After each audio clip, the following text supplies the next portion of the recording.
sometimes we just have trouble handling that because we can't see what we don't know, and we want to know what we can't see.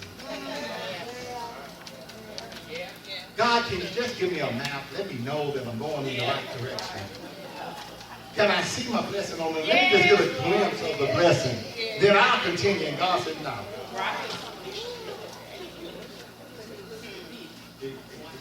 Can you just keep on walking and trusting? But we forget if we can't see what we don't know. Or if we can greatly influence what we wanted to bring in, well, it's not faith. Well, maybe faith in yourself, but not faith in God. Faith says, and God rather says, Lord, I can't see what you have down the road. But I know whatever it is good. Yeah. Because every good and perfect gift comes from God. Faith in God says that whatever you told me in your word, I can take it to the bank because you own a cattle on 1,000 hills and your checks don't bounce. Faith in God says, I don't know how I'm going to get out of this jam. But I'm so glad that I don't have to worry about it because you will handle all of the details. Has anybody ever prayed, Lord, here's your problem. You got to take care of this. I'm just going to go on my way. Faith in God says, I know that you're calling me to work in the church, but I don't think I have enough time or skills. But the Lord, you know all things. I'm just going to trust you. Faith in God says that Lord, all these things are in your hands and under your control. And all I got to do is wait to see the salvation of the Lord. Because I know all these things are going to come to pass. Because faith is the assurance of things hoped for and the conviction of things not seen. Faith is all about our confidence in God and what God is about to do and what God can do. Faith is resting in the fact that we may not know everything, but the good news is that we don't have to know everything because God is still in control. God sits high and looks low. God is working it out. God is making a way. And we can thank God already because the victory is ours. And we know this and we can receive this by faith. I end with this. Another story about a woman who was beginning to teach her daughter how to swim.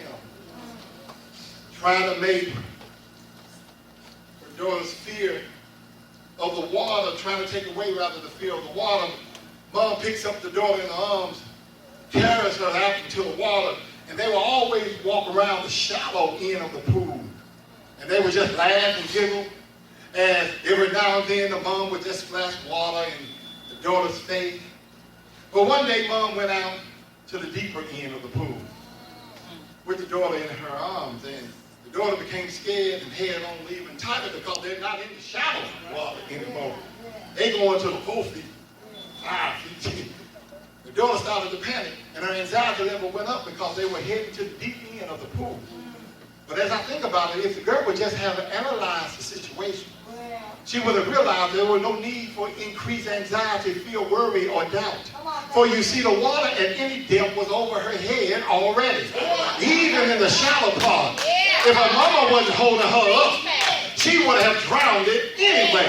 The safety she felt anywhere in the pool depended on the mother. And many times we feel like we're getting over our heads and we're heading for the deep end. And many of us don't know how to swim. Our temptation is to panic when we feel this way. Our temptation is to have anxiety attack, can't sleep at night, feel like everything is out of control. I don't know what's going on, Lord, in my life. But with the little girl in the story, the truth is that we've never been in control over the most valuable things in our life. Anyway, we have been held up by the grace of God. And the good news is that God can go into the deep end. And as long as we are holding on to God, as long as we got God's unchanging hand, we too can go out on the deep end. Somebody said, I can't swim. But God says, baby, I got you. I don't have a life preserver. Baby, I got you. What about the safety net? Baby, I got you. Just go on out into the deep end. Where we going, Lord? In the deep end. Let's go, Lord. I trust you. I believe with every fiber of my being. God is trying to take you out there we've never been before. God is trying to do a new thing in all of our lives.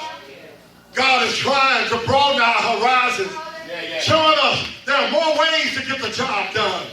There are many ways to do ministry. Many people are coming to this ministry to do the work that God has placed in their heart. Many ways to answer the call. God has opened up new doors of opportunity, shaking us from our comfort zones.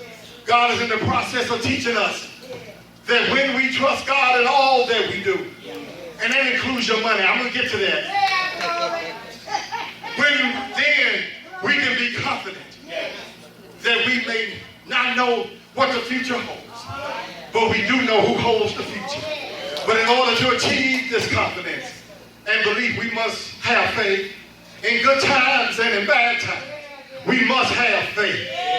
When we are up and we are down, we must have faith. Faith not in anything and with anybody else, but faith in God. I know that something is not going right in your life, but I dare you to believe in God. I dare you to trust in God. I dare you to have faith in your faith. Faith is getting up and looking for a job after you've been turned down 10 times already. Faith is talking to a spouse or that person you seem to be having trouble with and working out your problem. Faith is showing up prepared to do a job if nobody else shows up.